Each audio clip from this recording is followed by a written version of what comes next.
If you thought the map of the war had already been drawn and all that was left was to wait for negotiations, then there's bad news. Putin is once again looking for a new seam on this map, and he's doing it where a frozen mine has been lying for many years, in Transnistria. This is one of those cases where the word enclave sounds far too innocent, because for the Kremlin, Transnistria isn't just a territory. It's a lever, a valve for chaos. It's a point from which you can create a problem and then, with a straight face, say, we have nothing to do with this. And if this lever starts to heat up, it means Moscow has decided it's time to raise the stakes. I'm Mia Novak. I cover the main events that are currently shaping Ukraine, Europe, the US, and global politics as a whole.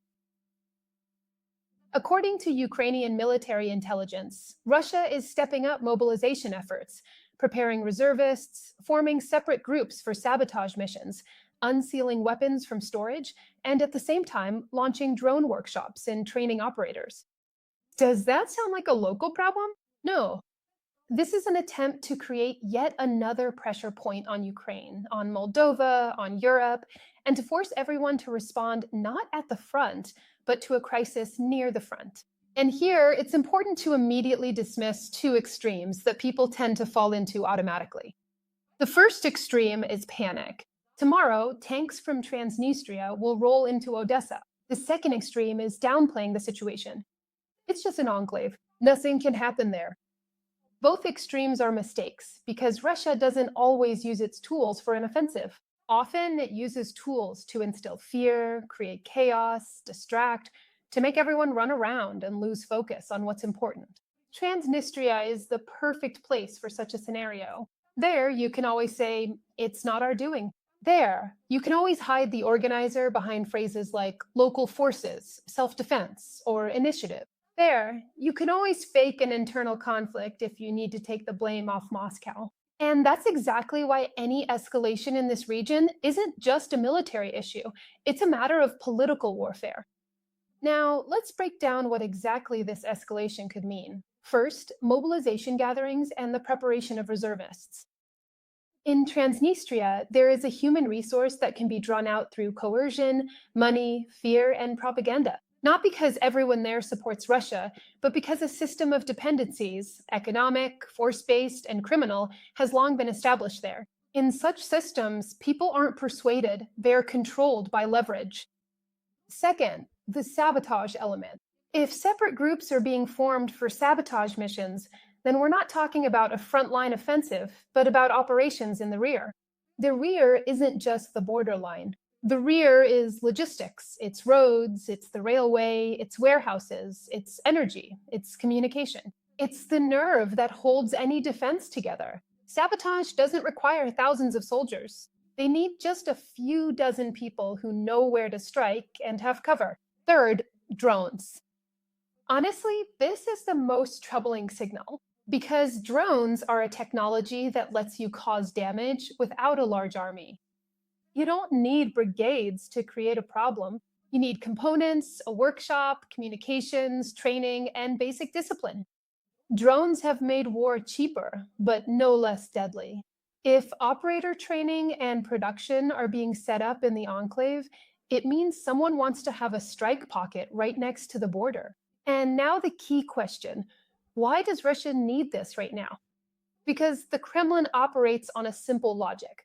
Create as many points of instability as possible around Ukraine and Europe, so that at some point they can say, are you tired? Do you want peace? Then accept our terms. This is blackmail bargaining.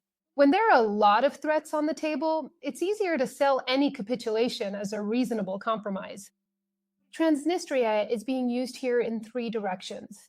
The first direction is Ukraine. Even without an offensive, the mere threat from this side forces us to stay on high alert, strengthen counterintelligence, secure the border, and assess risks in the Odessa region. And every resource that goes toward containing an additional threat is a resource that doesn't go to other parts of the front or to air defense. The second direction is Moldova. Pressure on Chisinau isn't just an abstraction. It's an attempt either to break the political course or to make the state weak and crisis-driven.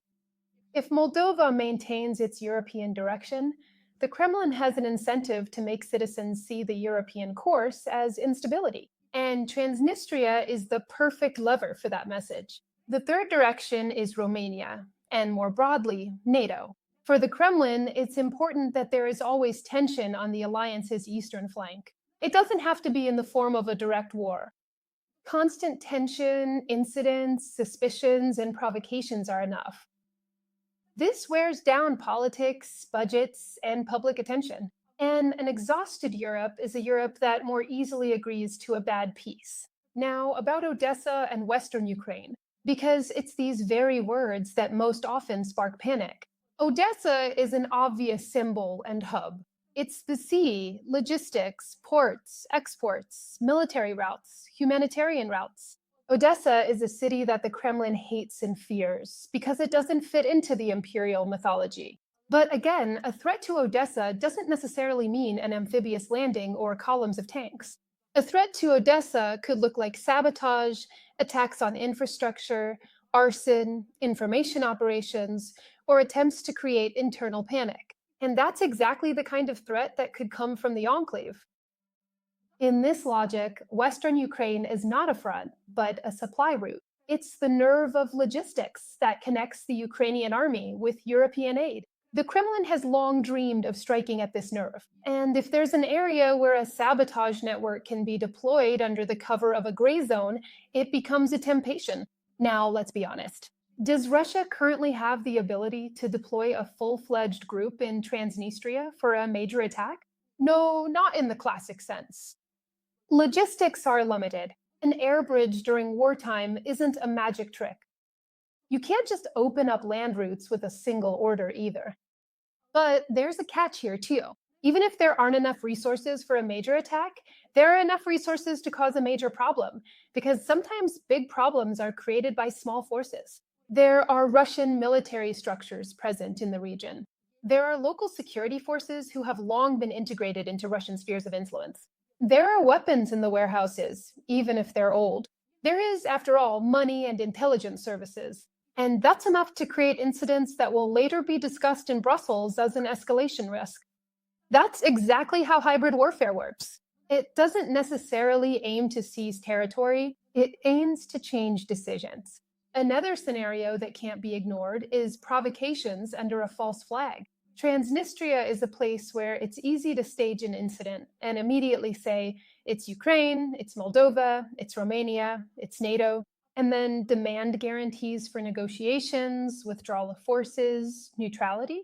Just as the Kremlin likes to demand written guarantees about NATO not expanding, it also likes to create events that it later uses as arguments. And now, the most unpleasant question for the Moldovan authorities and for Europe. What should be done if Moscow raises the stakes in Transnistria? A forceful scenario against the enclave always carries the risk of escalation, but inaction is also a risk, and the Kremlin is playing exactly on this. It creates a situation where any decision looks bad, and then blames the opponent for provoking it. This is a classic trap of authoritarian politics. That's why the only strategy here can be to take away the Kremlin's room to maneuver. Maximum transparency about what is happening, maximum coordination between Ukraine, Moldova, and Romania, maximum control over borders and flows.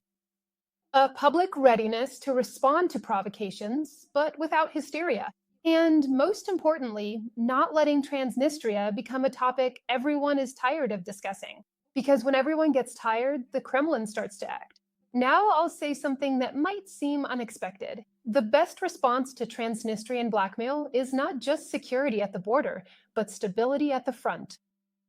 The Kremlin uses such tools when it feels it can get away with it. When it sees that the front is shaky somewhere, when it sees that funding is delayed, when it sees that Europe takes a long time to reach agreements, when it sees a lot of fatigue in the information space, that's when it raises the stakes. And on the contrary, when the front is stable, when aid is coming in, when sanctions pressure is increasing, when Europe isn't stuck in endless consultations, then blackmail works worse. Then the Kremlin has less room for reckless moves. That's why the issue of Transnistria isn't just a Moldovan topic. It's part of the larger war for European security. There's another important detail that often gets overlooked when people hear the word Transnistria. This is a territory where Moscow has spent decades perfecting the technology of a frozen conflict. Frozen for the TV cameras, but anything but frozen when it comes to intelligence operations. For years, they've been building a system of passportization there, controlling the media, controlling the security forces, and running an economy based on shadow flows. If someone starts stirring up such a system, it means someone is getting ready to switch it into combat mode. Next comes the question of resources. Yes, there are no divisions in Transnistria that could launch a broad offensive tomorrow, but there could be a few thousand people there who can actually be forced to become a power base for provocations, seizing administrative buildings, blocking roads, or creating the desired image. And sometimes the image is more important than tactics because the image sets the politics in motion. There needs to be an urgent response, urgent negotiations, and urgent action to stop the escalation. And that's how Moscow slips in its own terms, like a fire hydrant. A separate point about drones as a tool of impunity. If a drone is launched from a territory where legal responsibility is blurred, it's always possible to cover up the tracks. They can say it was smugglers, private groups, or unknown actors. And while everyone is trying to figure out who pushed the button, the effect has already been achieved. Infrastructure is damaged, fear is sown, nerves are frayed. That's why stories about training operators aren't just a technical detail, but a signal that the nature of the threat is changing. And one more thing, the Kremlin almost always backs up its military preparations with an information wave. First, analytical pieces appear saying that everything has already been decided, that there are no options, that neutrality is needed, that it's better to agree. Then, against the backdrop of this wave, real actions are launched: provocations, sabotage, incidents. And at that moment, people who just yesterday were reading headlines about inevitability are already psychologically prepared to accept bad decisions as the lesser evil. That's why when we talk about Transnistria, we need to look not only at the border and not only at the warehouses. We need to pay attention to the background, to the media, to political messages, to attempts to impose a sense of hopelessness. Because war today is not just the front line, it's a struggle over who defines reality. And finally, the most important thing that should be noted: Transnistria is not a second front in the classical sense. It's the other hand of hybrid warfare, a hand that can strike at logistics, at nerves, at political decisions, at the information space. And if military intelligence is talking about mobilizing reservists, sabotage groups, and drones, it means the Kremlin is preparing not just a flashy headline, but a tool to put real pressure on reality. So the main rule here is simple: don't panic, don't downplay it, don't look away, and watch closely to see if, under the guise of peaceful initiatives, they're trying to create another flashpoint for escalation so they can later bargain with fear. This was the Enya Novak with you. Write in the comments which scenario seems most likely to you: sabotage, drone attacks on infrastructure, or political pressure on Chisinau through a controlled crisis. See you next time.